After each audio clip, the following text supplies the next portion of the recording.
Hello, good morning, everybody, or afternoon, especially to the East Coast gang, and anybody else who is right now enjoying afternoon time, lunch, evening, maybe. Europe gang, hello. How are you, Plamen? If you are with us, happy to have you. Also, Red Tempest, who is right now enjoying lunchtime. So happy to have you here, little butterfly, and Noodle Something's Kimchi is finally here. Oh my goodness, where have you been? Okay, so I hope that one of the notifications reached you or something, because I don't know, like we have been missing each other. So I'm glad that you're here. All right, so you will be listening while on the treadmill. You know what? I should try to read while on the treadmill. I'm sure that I would get out of breath, but it should be an experiment. We can try that one day. So it's Monday morning. It is Happy Mind Day to those of you who observe the holiday, the weekly holiday, the hallowed day. Happy Mind Day to you all, and Pre-Pub Gang. We will talk about pre-pub things tomorrow. Looking forward to that. But for the rest of us who are just here to enjoy a good read, I hope that your week starts off well and that it just gets better from here on out. And so, okay, let me just quickly say hello to Early Gang. I think I already mentioned everybody who is Early Gang except Akihana, who unfortunately, because when I schedule this, and I schedule it a little earlier, and then sometimes YouTube will take off the first message if you're like super early gang. So shout out to Akihana, whose name, their comment in the chat was removed, you know, YouTube doing YouTube things, but I did read it earlier in the morning and I did see you. You're valid, and thank you for your enthusiasm in with our read-alongs. Let's see. Oh, okay, so Red Tempest says, I almost forgot about read along today, only remember due to the Discord notification. Yeah, so I've been doing the Discord notification lately because before I was a little shy. I was like, well, everybody who is in Discord got to know me because of Bookworm. So they care about Bookworm stuff. But maybe they don't care about like Magpie's favorite books, and so that's why I'm like I didn't want to use the notifications. But then I remembered that several of you are here regardless of it not being Bookworm, and you followed me over from there, so I thank you, and you're part of you're part of the Discord server, so I'm just gonna do it. Just gonna notify you, and then we can all have fun. I'm glad that you're here, Red Tempest. I'm going to continue to put notifications every time I go live so that you will not miss one. All right, darling. So today we are continuing The Blue Castle by Ellen Montgomery. I'm pretty sure those of you who are here already know the story, have been following along. Hey, Plyman, happy to see you. Welcome. And so basically, but I like to start with a quick summary in case it's your first time here, in case you are new to the story. Unlikely, but just in case. So Valancy has never lived a life. She's been living with her mother. She's single. She's considered like an unmarried spinster, basically. Yeah. So one day she learns that she's gonna die. She has a heart condition, so she's gonna die. The doctor told her, no, you only have like a year left to live at most. Anything, like any big shock could kill you. So never having lived, Valancy decides she's gonna just take her life into her own hands. She can't do wild things, but she will at least make some decisions that before she was not able to make. So she basically runs off from home, gets a job, meets a guy. She falls in love with the guy. Now, it's a one-way thing. She likes him. He doesn't like her back, but he likes her as a friend, I guess. She tells him she's gonna die. She asks him to marry her. He says, okay. So they're married. She told, oh, by the way, this guy is the absolute like town pariah. Um, there's so many rumors about him that he is a jailbird, escaped convict, that he is a murderer, an infidel, that, oh gosh, so many awful things. Poor Barney. But yeah, Barney is basically not someone that you want to be tied to, especially since Valancy comes from a family of like an old name, like an old family. So they kind of take themselves very seriously. So there. So we got last read along, we got to the wedding. They got married. It was a very unorthodox wedding. Do listen to it if you haven't. It's highly worth your time. All right, so and that's basically that brings us to where we're at in this story. We're a little, we're quite a bit, maybe like 2/3, maybe a little under 2/3, but we are making great progress. All right, darling. So I am so happy to share with you the next couple of chapters. Basically, this is your slice of life, what married life is like for Barney and Valancy. You might be surprised. I wonder what you guys think. Did she come to regret it, or is he like a creep? Who knows? We're gonna find out. You might be surprised. All right, so let's do this.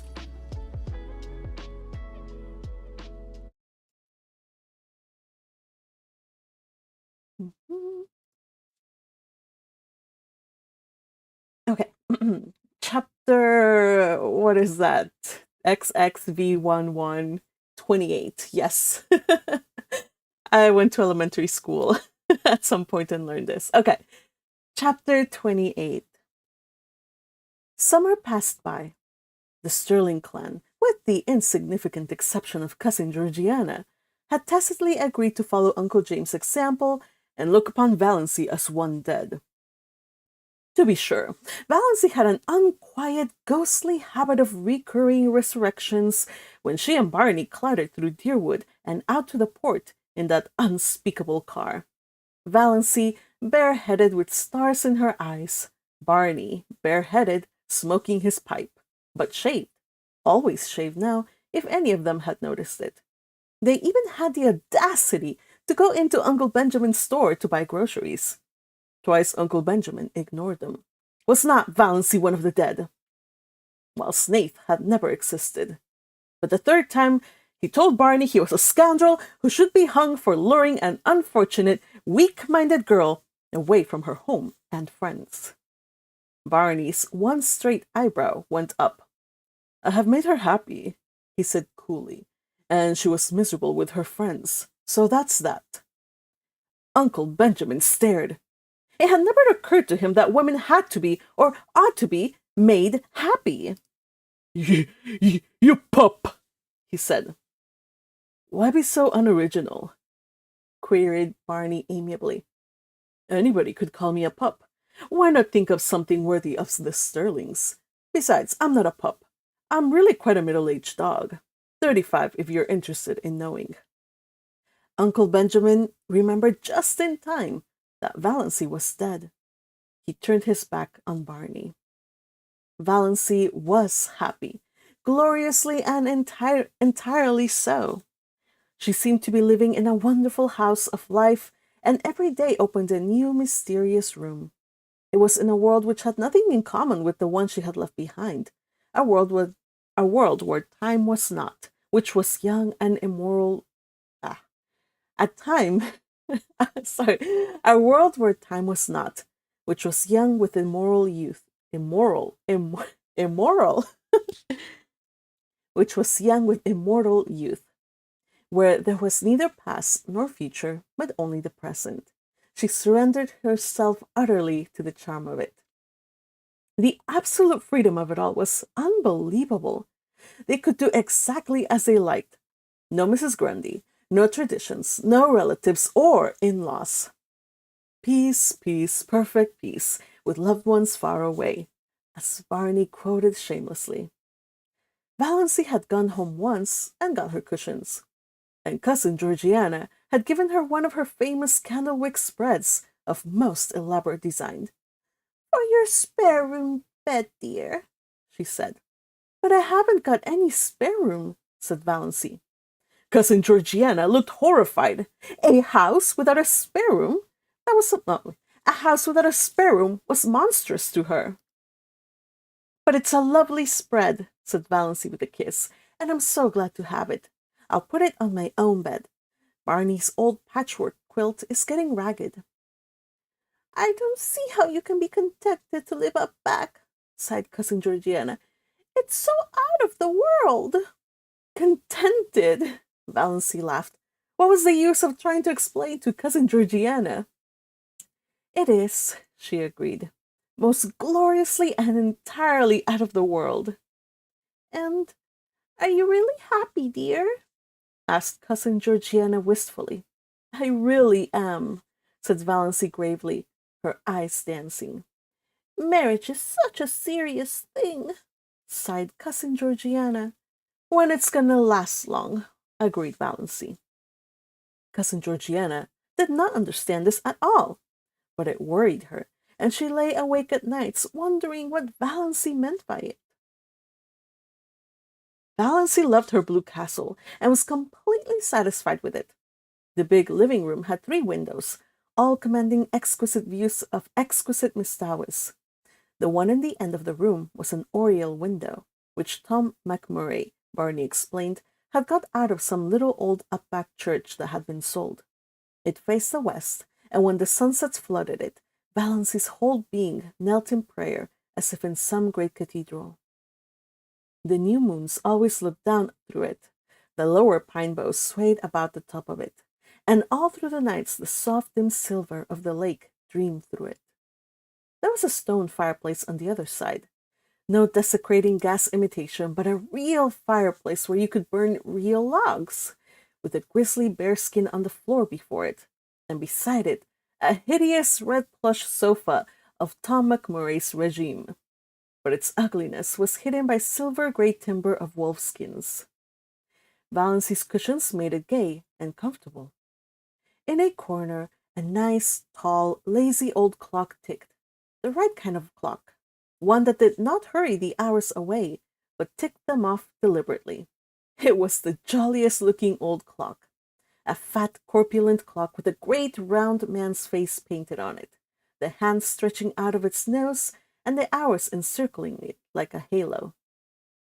There was a big glass case of stuffed owls and several deer heads, likewise of Tom Montgomery's vintage.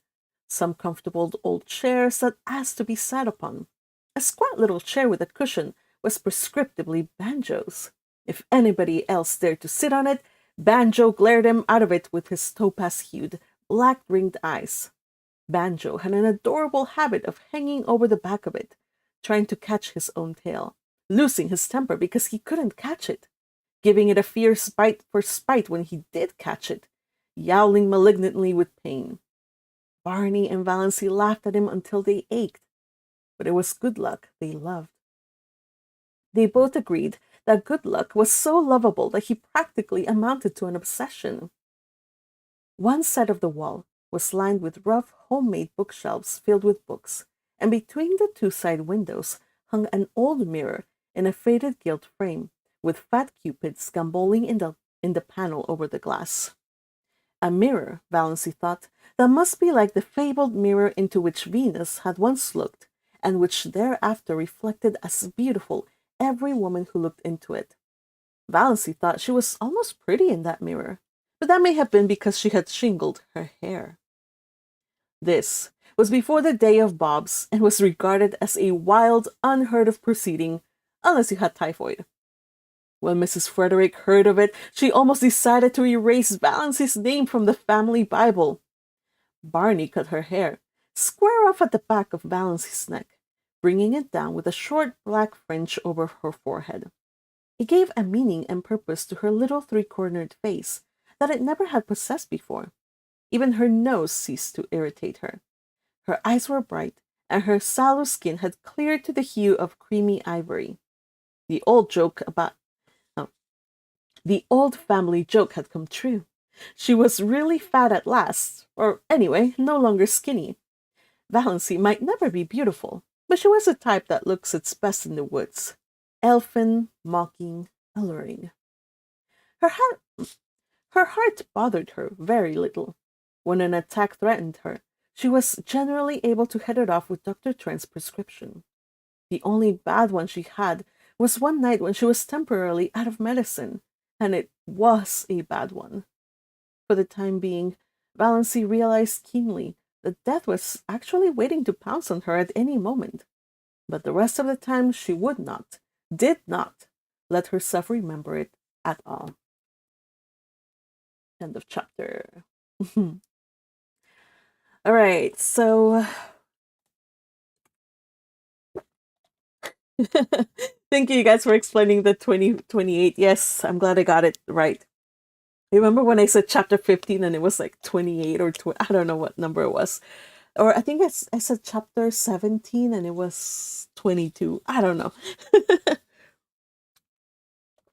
I could just put this, format the ebook on my own to change the numbers, but I'm just gonna persist. I will get the numbers down right.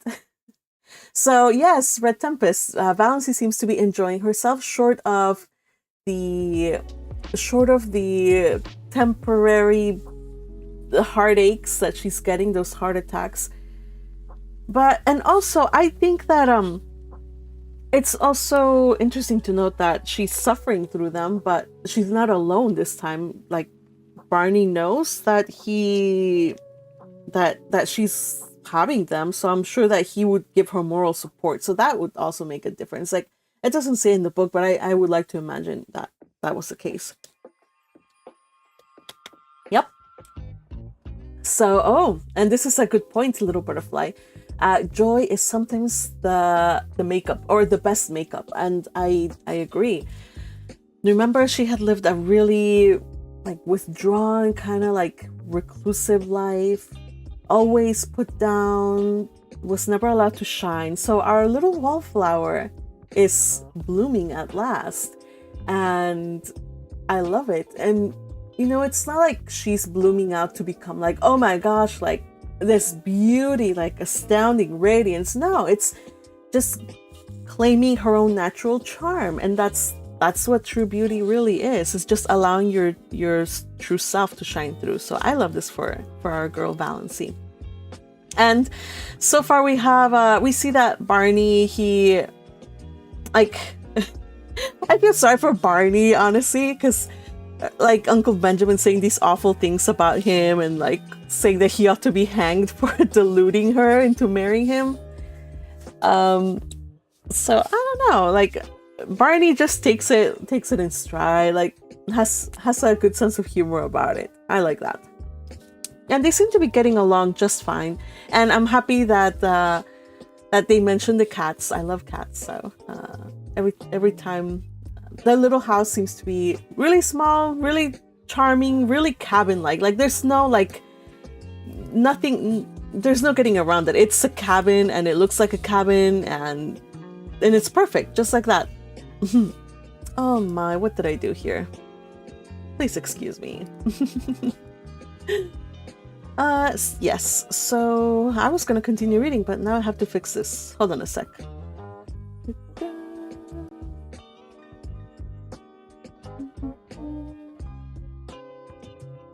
All right, fixing things.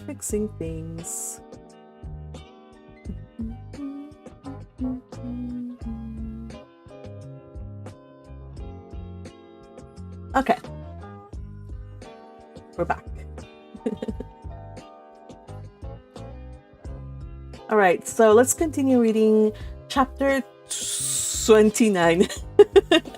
Also, Red Tempest says, Barney already knows that people talk about him that way, so he's used to it. I know.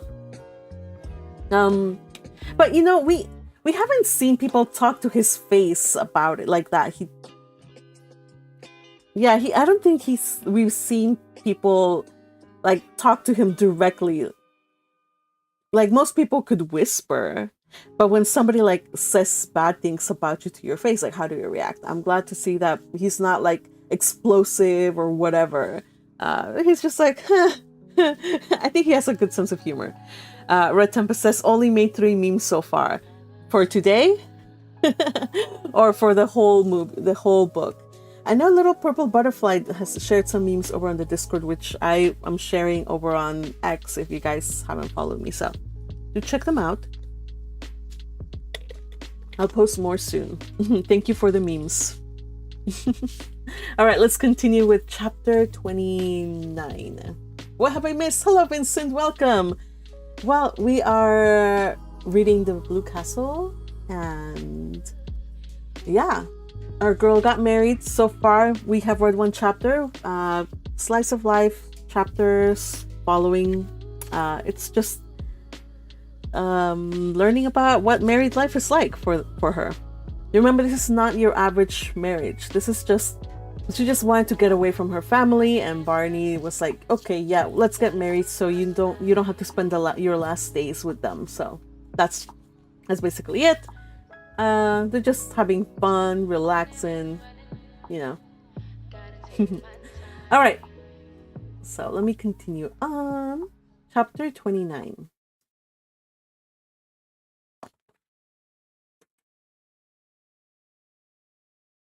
Where did my book go? Here we go. Valancy toiled not, neither did she spin. There was really very little work to do. She cooked their meals in a coal oil stove, performing all her little domestic rites carefully and exultingly, and they ate out on the veranda that almost overhung the lake. Before them lay Mistawis, like a scene out of some fairy tale of old time, and Barney smiling his twisted, enigmatical smile at her across the table. What a view old Tom picked out when he built his shack, Barney would say exultantly. Supper was the meal Valancy liked the best. The faint laughter of winds was always about them, and the colors of Mistawis, imperial and spiritual, under the changing clouds, were something that cannot be expressed in mere words. Shadows, too. Clustering in the pines until a wind shook them out and pursued them over Mistawis. They lay all day along the shores, threaded by ferns and wild blossoms. They stole around the headlands in the glow of the sunset until twilight wove them all into one great web of dusk. The cats, with their wise, innocent little faces, would sit on the veranda railing and eat the tidbits Barney flung at them. And how good everything tasted! Valancy, amid all the romance of Mistawis, never forgot that men had stomachs. Barney paid her no end of compliments on her cooking. After all, he admitted, there's something to be said for square meals. I've mostly got along by boiling 2 or 3 dozen eggs hard at once, and eating a few when I got hungry, with a slice of bacon once in a while and a jorum of tea. Valancy poured tea out of Barney's little battered old pewter teapot of incredible age. She had not even a set of dishes, only Barney's mismatched chip bits, and a dear big pobby old jug of Robin's eggs blue. After the meal was over, they would sit there and talk for hours, or sit and say nothing in all the languages of the world. Barney pulling away at his pipe, Valancy dreaming idly and deliciously, gazing at the far-off hills beyond Mistawis, where the spires of firs came out against the sunset. The moonlight would begin to silver the Mistawis dusk. Bats would begin to swoop darkly against the pale western gold. The little waterfall that came down on the high bank not far away would, by some whim of the wildwood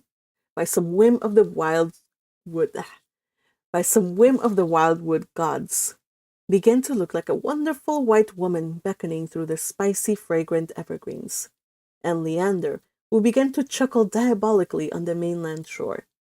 How sweet it was to sit there and do nothing in the beautiful silence, with Barney at the other side of the table smoking. There were plenty of other islands in sight, though none were near enough to be troublesome as neighbors.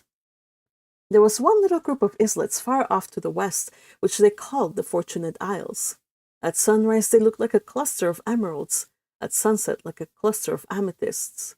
They were too small for houses, but the lights on the larger islands would bloom out all over the lake, and bonfires would be lighted under shorts, screaming up into the wood shadows and throwing great blood-red ribbons over the waters.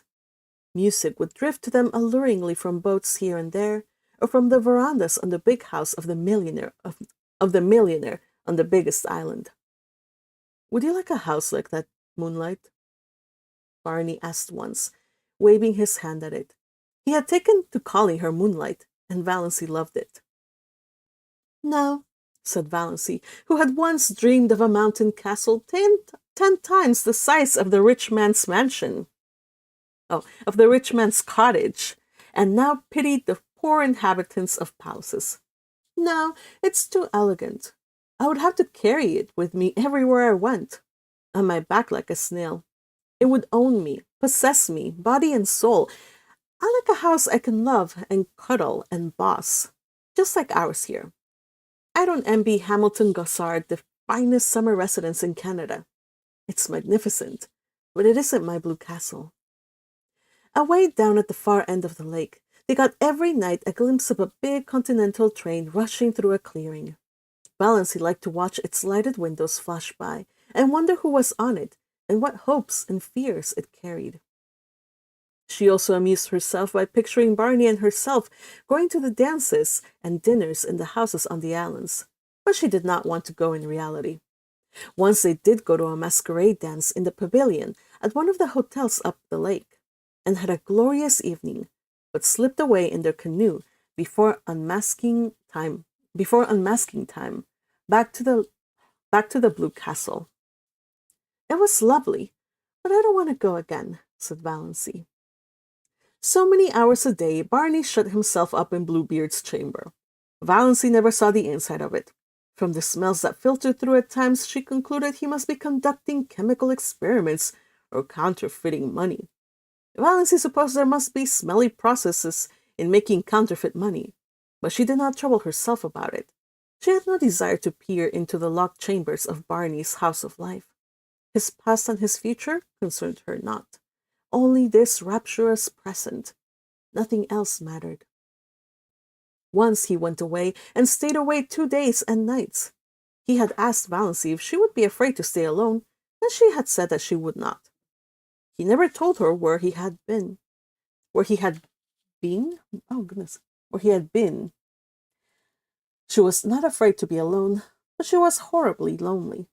The sweetest sound she had ever heard was Lady Jane's clatter through the woods when Barney returned, and then his signal whistle from the shore.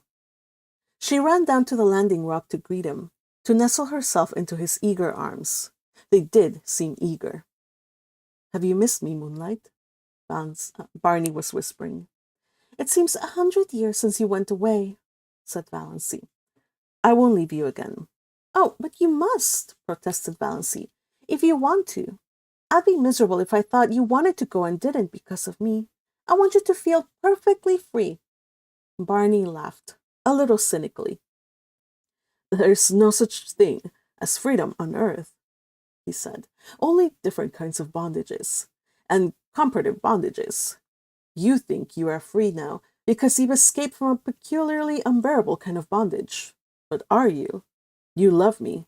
That's a bondage." "Who said or wrote that the prison unto which we doom ourselves no prison is?" asked Valancy dreamily, clinging to his arm as they climbed up the rock steps. "Ah, now you have it," said Barney. "That's all the freedom we can hope for, the freedom to choose our prison. But Moonlight—" He stopped at the door of the Blue Castle and looked about him, at the glorious lake, the great shadowy woods, the bonfires, the twinkling lights. "Moonlight, I'm glad to be home again. When I came down through the woods and saw my home lights, mine, gleaming out under the old pines, something I'd never seen before. Oh, girl, I was glad, glad." But in spite of Barney's doctrine of bondage, Valancy thought that they were splendidly free. It was amazing to be able to sit up half the night and look at the moon if you wanted to be late for meals if you wanted to. She who had always been rebuked so sharply by her mother and so reproachfully by Cousin Stickles if she were 1 minute late. dawdle over meals as long as you wanted to, leave your crusts if you wanted to, not come home at all for meals if you wanted to, sit on a sun-warmed rock and paddle your bare feet in the hot sand if you wanted to, just sit and do nothing in the beautiful silence if you wanted to. In short, do any fool thing you wanted to do whenever the notion took you. If that wasn't freedom, what was? End of chapter. Yeah, so far, good for our Valancy. Honestly, our girl needed it.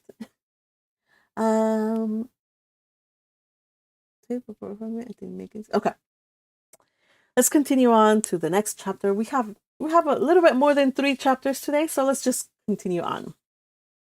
Chapter 20. No, 30. Chapter 30. They didn't spend all their days on the island. They spent more than half of them wandering at will through the enchanted Muskoka country. Barney knew the woods as a book, and he taught their lore and craft to Valancy. He could always find trail and haunt of the shy wood people. Valancy learned the different fairy likenesses of the mosses, the charm and exquisiteness of woodland blossoms. She learned to know every bird at sight and mimic its call, though never so perfectly as Barney. She made friends with every kind of tree. She learned to paddle a canoe as well as Barney himself. She liked to be out in the rain, and she never caught a cold. Sometimes they took a lunch with them and went berrying, strawberries and blueberries. How pretty blueberries were! The dainty green of the unripe berries, the glossy pinks and scarlets of the half-ripes, the misty blue of the fully matured. And Valancy learned the real flavor of the strawberry in its highest perfection. There was a certain sunlit dell on the banks of Mistawis, along which white birches grew on one side, and on the other still, changeless ranks of young spruces. There were long grasses at the roots of the birches, combed down by the winds and wet with morning dew late into the afternoons. Here they found berries that might have graced the banquets of Lulucas, great ambrosial sweetness hanging like rubies from long, rosy stalks. They lifted them by the stalk and ate them from it, uncrushed and virgin, tasting each berry by itself with all its wild fragrance ensphered therein. When Valancy carried any of these berries home, that elusive essence escaped, and they became nothing more than the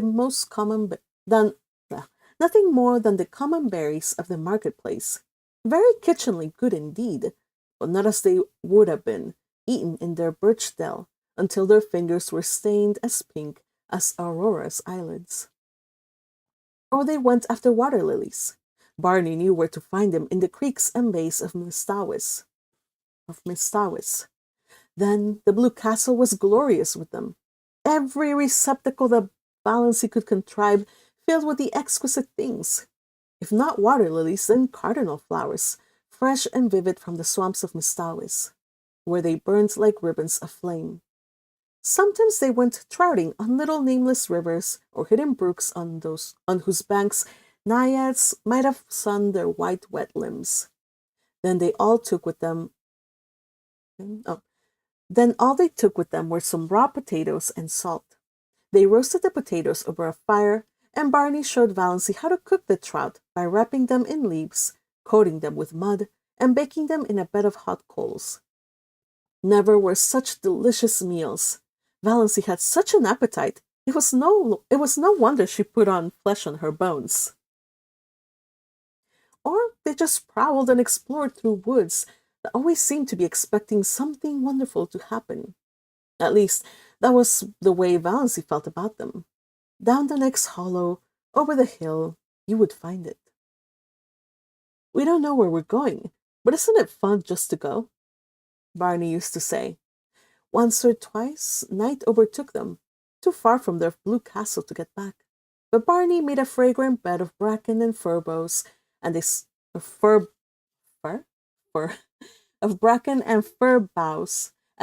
on it dreamlessly under a ceiling of old spruces with moss hanging from them, while beyond them moonlight and the murmur of pines blended together so that one could hardly tell which was light, and which was sound. There were rainy days, of course, when Muskoka was a wet green land. Days when showers drifted days when showers drifted across Mistawis like pale ghosts of rain, and they never thought of staying in because of it. Days when it rained in right good earnest, and they had to stay in.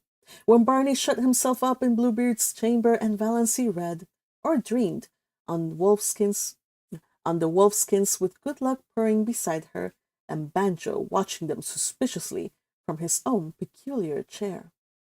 On Sunday evenings, they paddled across to a point of land and walked from there through the woods to the little Free Methodist church. One felt really too happy for Sunday. Valancy had never really liked Sundays before. And always, Sundays and weekdays, she was with Barney. Nothing else really mattered. And what a companion he was! How understanding, how jolly, how Barney-like. That summed it all up. Valancy had taken some of her $200 out of the bank and spent it in pretty clothes. She had a little smoke blue chiffon, which she always put on when they spent the evening at home. Smoke blue with touches of silver about it. It was after she began wearing it that Barney began calling her Midnight. Moonlight and Blue Twilight. That's what okay. That's what it is you look like in that dress. I like it. It belongs to you. You aren't exactly pretty, but you have some adorable beauty spots. Your eyes. And that little kissable dent just between your collarbones. You have the wrist and ankle of an aristocrat. That little head of yours is beautifully shaped, and when you look backward over your shoulder, you're maddening, especially in twilight or moonlight. An elf maiden. A wood sprite. You belong to the woods, Moonlight. You should never be out of them. In spite of your ancestry, there's something wild and remote and untamed about you. And you have such a nice, sweet, throaty, summery voice. Such a nice voice for lovemaking. Sure, and you've kissed the Blarney Stone, scoffed Valancy. But she tasted these compliments for weeks. She got a pale green bathing suit, too, a garment which would have given her clandered deaths if they had ever seen her in it. Barney taught her how to swim. Sometimes she put her bathing dress on when she got up and didn't take it off until she went to bed, running down to the water for a plunge whenever she felt like it, and sprawling on the sun-warmed rocks to dry. She had forgotten all the old humiliating things that used to come up against her in the night, the injustices and the disappointments. It was as if they had all happened to some other person, not to her, Valancy Snaith, who had always been happy. I understand now what it means to be born again, she told Barney. Holmes speaks of grief staining backward through the pages of life. That Valancy found her happiness had stained backward likewise, and flooded with rose color her whole previous drab existence. She found it hard to believe that she had ever been lonely and unhappy and afraid. When death comes, I shall have lived, thought Valancy. I shall have had my hour. And her dust pile! One day, Valancy had heaped up the sand in the little island cove in a tremendous cone and stuck a gay little Union Jack on top of it. What are you celebrating? Barney wanted to know. I'm just exorcising an old demon, Valancy told him. End of chapter. All right, for the record, ladies, don't ever do what she does. Don't ever not take off your bathing suit. It's just not, no. You can get an infection. Just putting it out there, okay? It sounds lovely, but don't do it. Don't do it ever. Okay, so far she sounds so happy. I'm so happy that she is basically, her happiness is helping her see back on her life and see that it's not just all drab and horrible. Like, yeah, it happened, but she doesn't have to be tainted by it. Like, she doesn't have to live or like think about her past bitterly. Like, the bitterness is gone. Like, all of those things, like, yeah, happened, but they are not gonna define her. Then the she of now, the she of today, who's happier, lives a wholesome life, that's the Valancy, the true Valancy, and it's so lovely to see how she's discovering her little by little, how she's learning to discovering new things in her world around her, nature and stuff. How Barney is helping her through all of this too. Like he's the one that cut her hair, you guys. He's the one that did the cut her hair into a bob. So if you guys see the cover here, the illustration, she has her hair short. So he's the one that cut her hair. So yeah. So again, people would never cut their hair short unless they were sick with typhoid fever or something like that. So the fact that she cut it like before the 20s bobs were a thing, hey, that's pretty awesome. And honestly, she doesn't have to care what people think because she looks good in her estimation. Again, it's not that she's like beautiful, she's trying to be beautiful, it's just she's growing into herself and into the person she is. And let's not forget, I don't want you to imagine that I'm totally ignoring all the compliments that Barney gave our girl. I'm sure we got in the book, the first compliment she ever got came from from Roaring Abel, you guys. Roaring Abel, who complimented her ankles, which was kind of risky back at the time to look at women's ankles. Woo. So that was kind of like, okay, I'll have to take that compliment where I can. But now this is like legitimately to somebody who's been hanging around with you, who knows you, seeing these little details that most people would never be able to see. And he was like not shy about telling her like that she looks good, that she has charm, that she's alluring, that her lips are kissable, and I don't know what other stuff. I love it. I love it. Yes, he has a way with words. So what do you guys think? What do you guys think? She mentioned something about the Bluebeard's chamber. What is he hiding there? What do you guys think he's working on there? Remember, he has secrets he doesn't want her to know, and there's some secrets in the Bluebeard's chamber, the lean-to. That's the name that they gave it. There's like a little shed or a lean-to next to the cabin where he does his thing, and she doesn't know what it is, but she doesn't care either.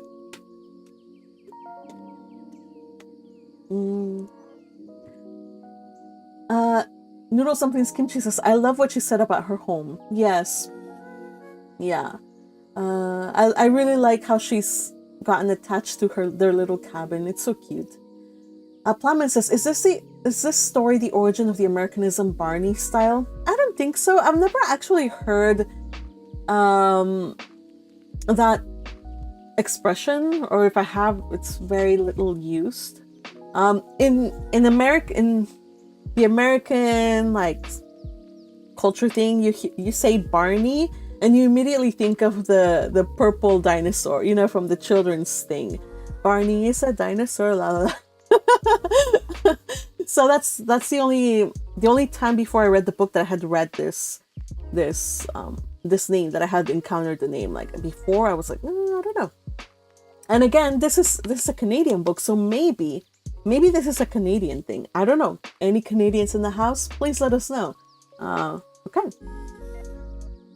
Let's see. Leeches are a thing. Oh, and when swimming in the lake, yes, they are a thing. And Noodle Dumplings Kimchi seconds the swimsuit thing. Leeches are a thing for sure. And also like infections. So something that I was told very much when I was a little girl. Like, we used to go on holidays. My family and I, we would go and like to the beach and such, like every winter, every like, what's it, Christmas vacation, a summer vacation, and Semana Santa vacation. We would all go to the beach. Semana Santa is basically Easter vacation. So just go to the beach or go, yeah. So since I was a city girl, I would just make the most out of the beach when I could. And I would return home tanned like, no, oh my goodness. I was like 20 shades darker when I returned. And everybody at school, they were like, hey, did you go to like the ocean? And I would be like, yeah, how did you know? Well, now in hindsight, like, yeah, I was super burnt. Yeah. Now, thankfully, my mom was not the kind that put on baby oil, because there's some people back in the day who would do crazy things. They would put something called, I don't even sure. Let me see. It's a copper tone. I think it is a copper tone, but it was a different product. Copper tone.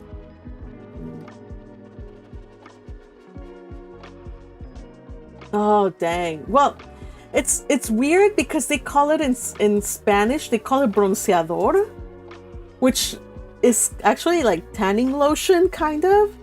But I'm sure that it had some protector. I don't know. Now that I think about it, maybe they put like something to make me even tanner. I don't know now. I know have to put I know it's sunscreen, but it's not. It wasn't quite sunscreen because it wasn't protección solar. It was bronceador. So protección solar is like sunscreen, and bronceador is to make you bronzer. So, I don't know what my mom used to put, but it would make me like, when I returned, I was like super dark, super dark. Yeah. I don't know. I have to talk to my mom very seriously. Thankfully, it was only 3 times a year, and so. Oh, Red Tempest says there was a show when someone used butter as sunscreen. Oh my goodness. Well, I have heard of people using coconut oil, and that actually coconut oil for, let me see, let me look up on Google. Coconut oil for sunscreen. So it's safe.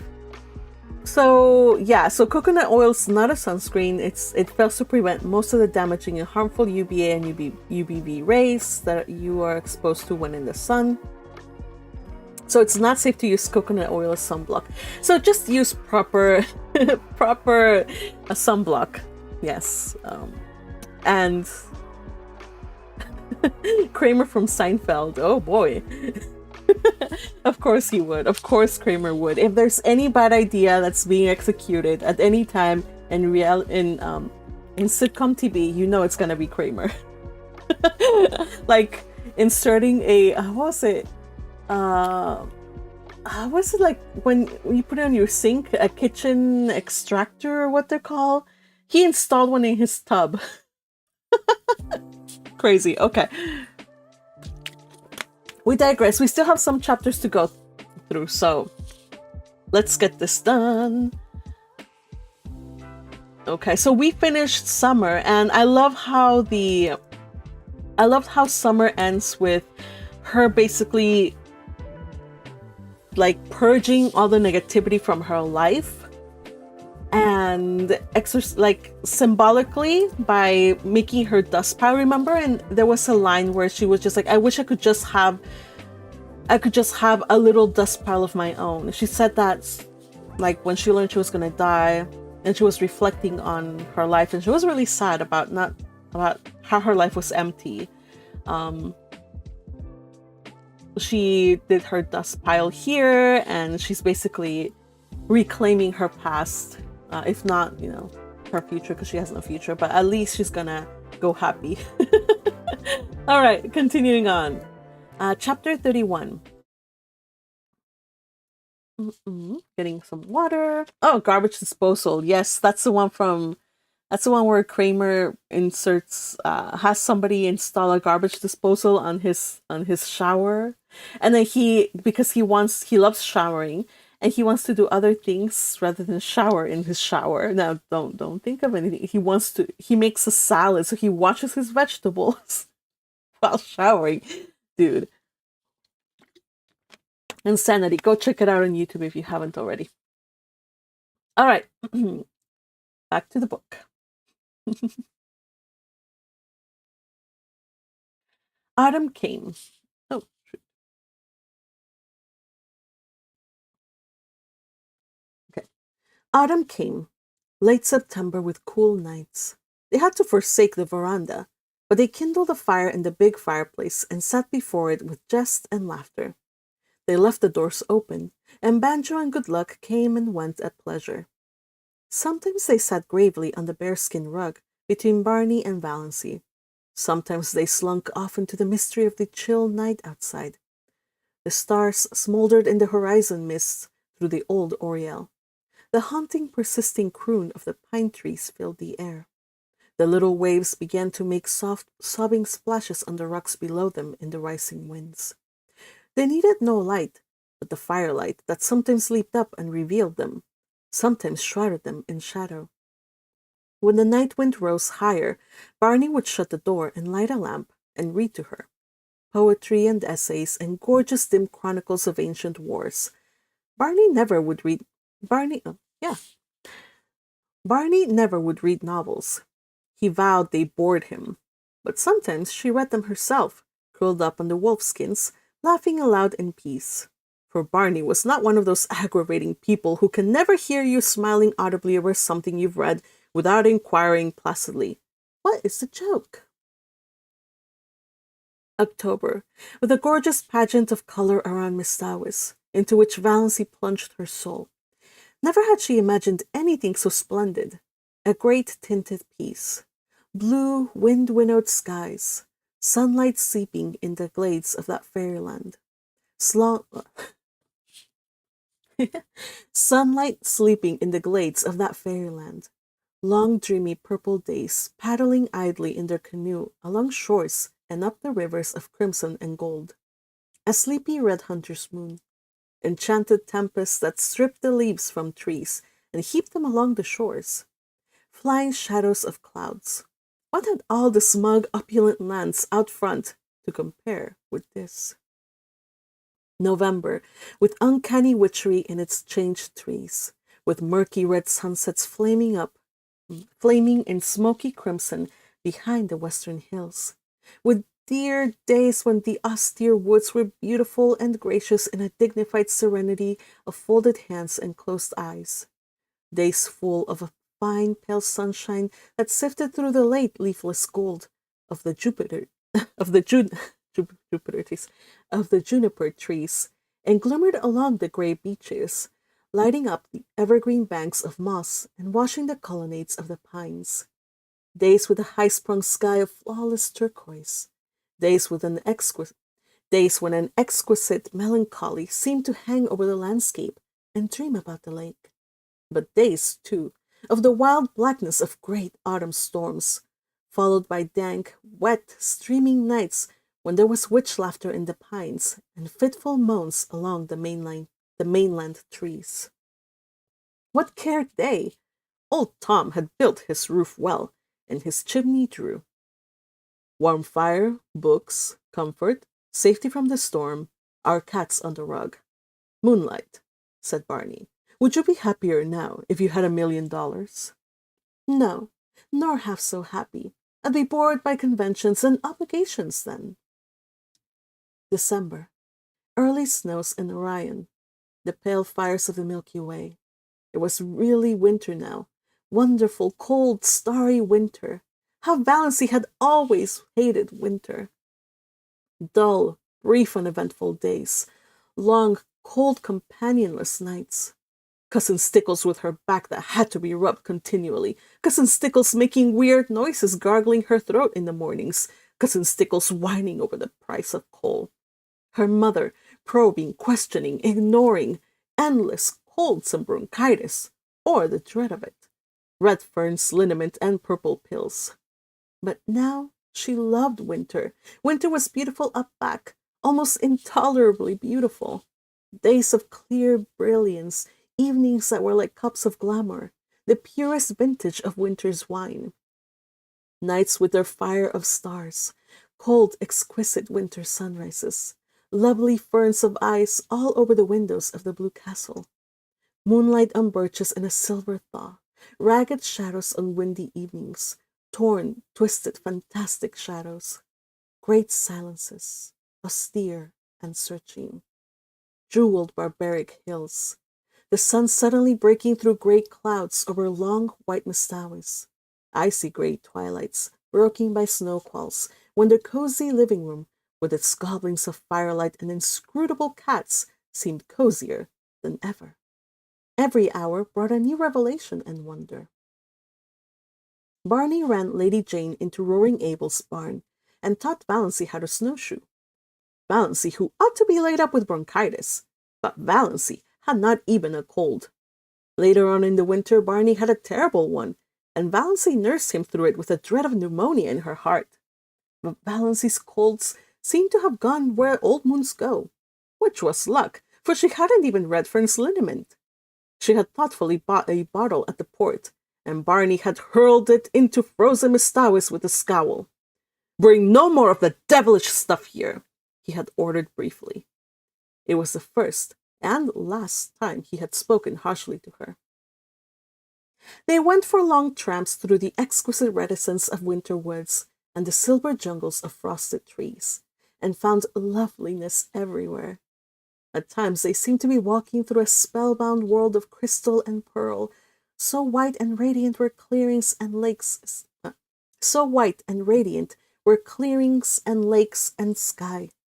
The air was so crisp and clear that it was half intoxicating. Once they stood in hesitation of ecstasy at the entrance of a narrow path between ranks of birches. Every twig and spray was outlined in snow. The undergrowth along its sides was a little fairy forest cut out of marble. The shadows cast by the pale sunshine were fine and spiritual. "Come away," said Barney, turning. "We must not commit the desecration of tramping through here." One evening they came upon a snowdrift far back in an old clearing, which was in the exact likeness of a beautiful woman's profile. Seen too close by, the resemblance was lost, as in the fairy tale of the castle of St. John. Seen from behind, it was a shapeless oddity, but at just the right distance and angle, the outline was so perfect that when they suddenly came upon it, gleaming out against the dark background of spruce in the glow of that winter sunset, they both exclaimed in amazement. There was a low, noble brow, a straight classic nose, lips and chin and cheek curve modeled as if some goddess of old time had sat to the sculptor, and a breast of such cold, swelling purity as the very spirit of the winter woods might display. "All the beauty that old Greece and Rome sung, painted, and taught," quoted Barney. "And to think, no human eye save ours have seen or will see it," breathed Valancy, who at times felt as if she were living in a book by John Foster. As she looked around her, she recalled some passages she had marked in the new Foster book Barney had brought her from the port, with an adjuration not to expect him to read or listen to it.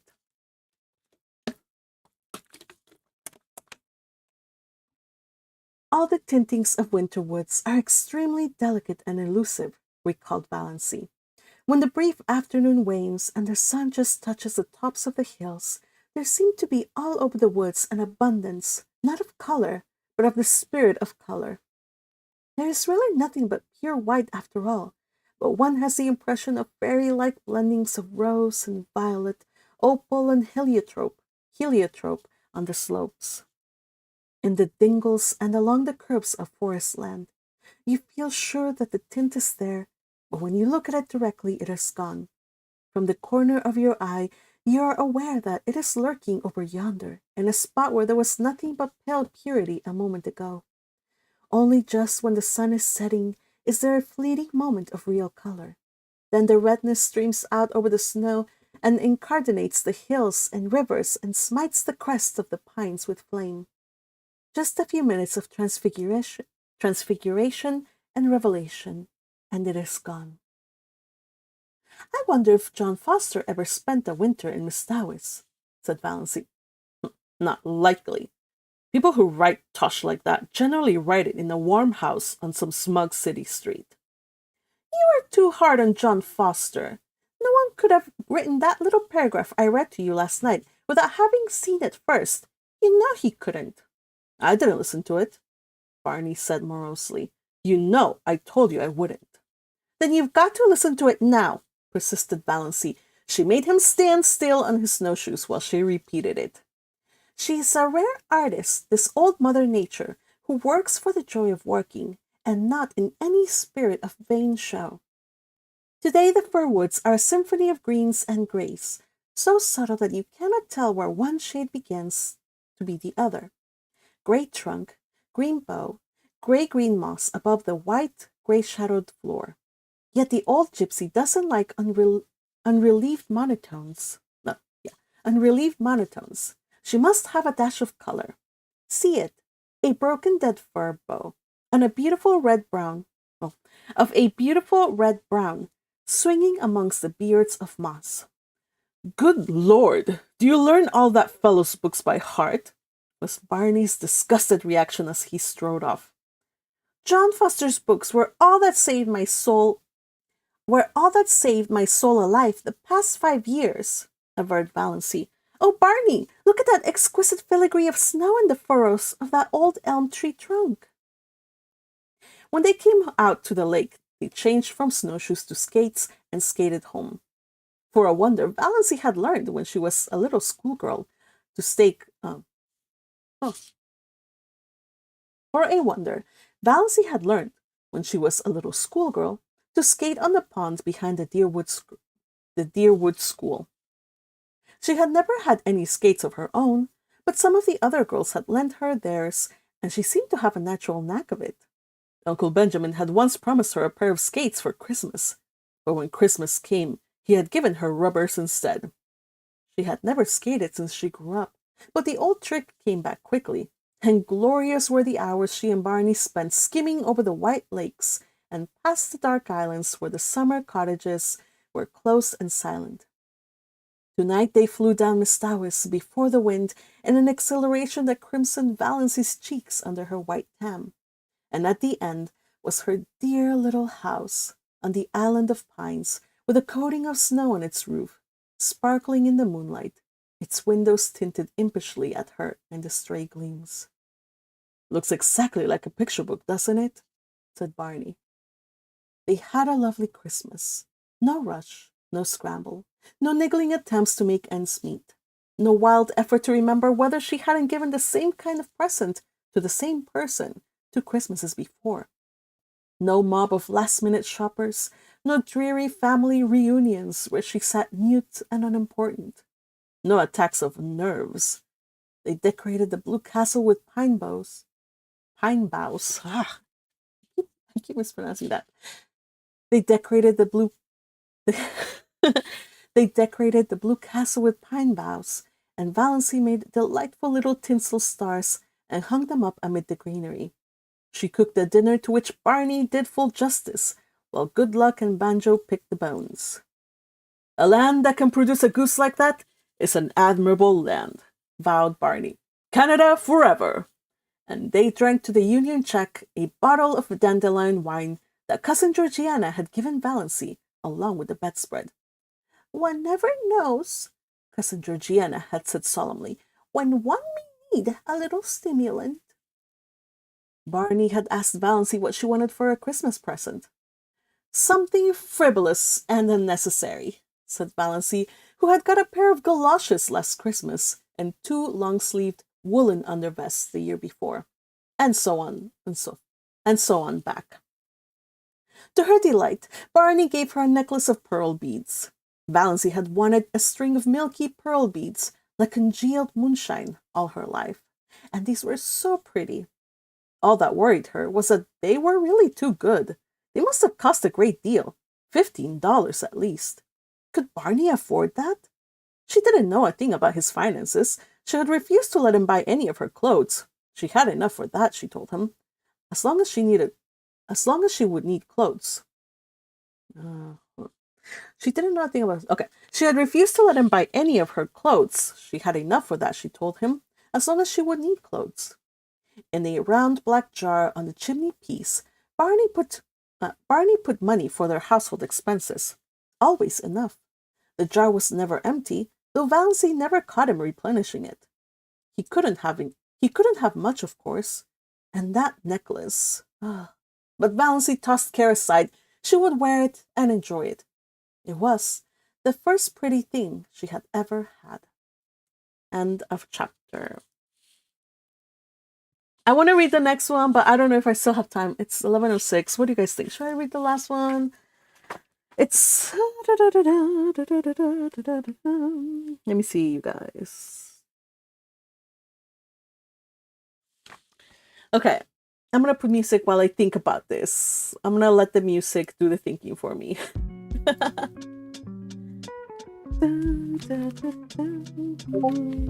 I know I was gonna do one more, but we're already out of time. We're past the hour, you guys. I wanted to read one more chapter, but let's see.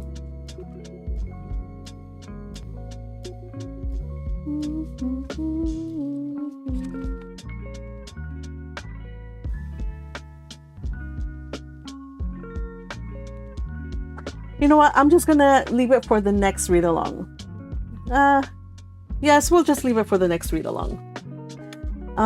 So be sure to join me for the next read along. I'll probably schedule it really soon because I want to finish the book and then head on to like new books and stuff like that.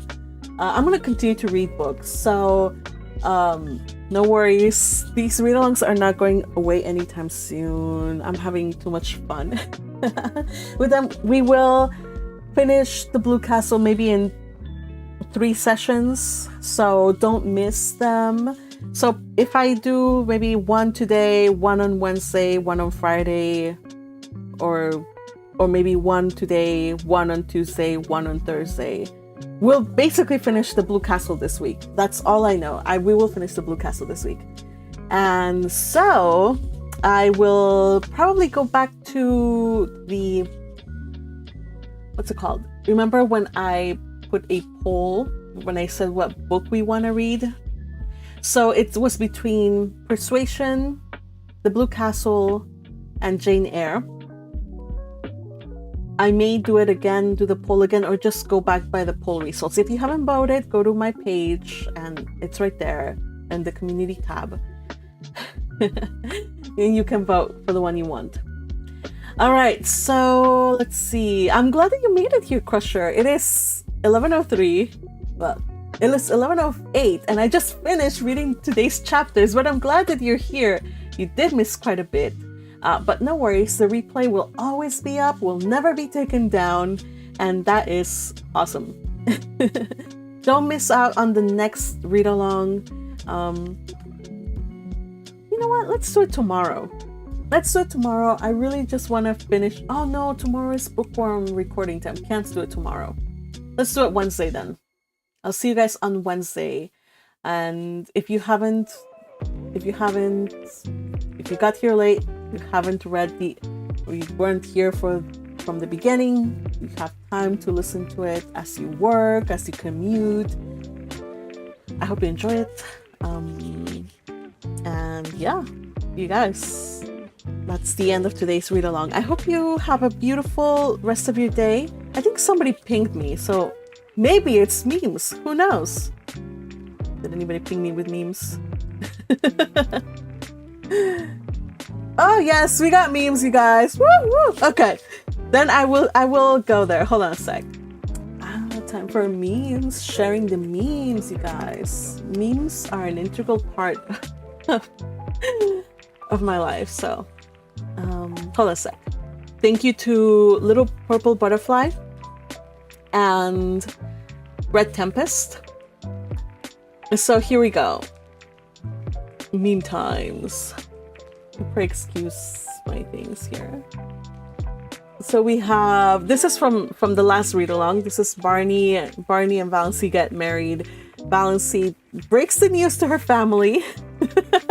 By the way, Richard Armitage, did you deliberately choose Richard Armitage? Because I'm a big fan of Richard Armitage. He's my weakness. Yes, before and after. Yeah, and both of those roles are Richard Armitage, and I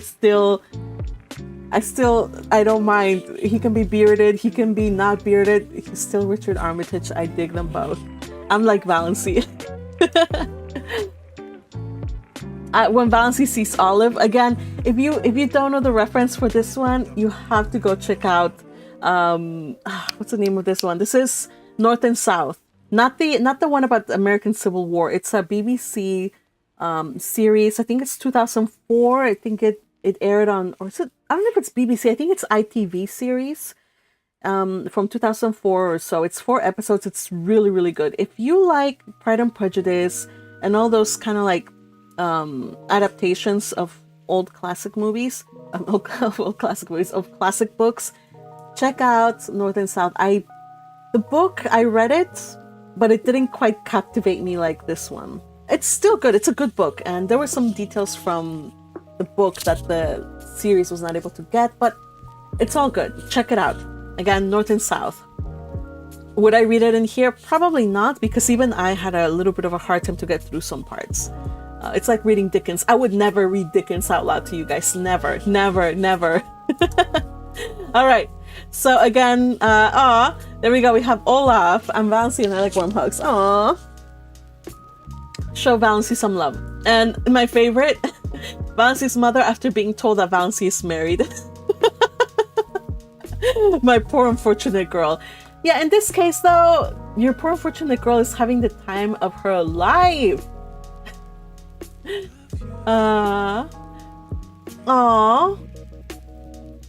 Aw, this is kind of sad, but it's true. But sad and true. Yeah. There's Valancy had to be freed from her dreary life. What's this? Is this from how Barney is like reacting to Valancy reading? Oh, no. This is when Barney reacts to Uncle Benjamin calling him a pup. And he's like, whatever, how original. Yes, that's Barney reacting to the slander from her family. I am 35 years old, so more of a middle-aged pup, says Barney. Please don't say that, Barney. You're not middle-aged, because I don't want to be thought of a middle-aged either, and I'm in my 30s, so please don't say that. Let's all sign a petition to push middle age up to like 50, okay? Let's let the 50s be called middle age. Okay, let's all sign the petition. Yes, so thank you for the memes, you guys. So fun. Always make my day when you make a meme. So do be sure, if you make a meme and you're not on my Discord server, you can always send them to me, DM me, or just tag me on X, called Twitter, whatever. All right, so yeah. I hope you guys have a wonderful day. I'll see you on Wednesday for the next read along, and probably will be around the same time. Yeah, probably around the same time. So I'll see you guys. Take care and have a wonderful rest of your day or evening. Love ya.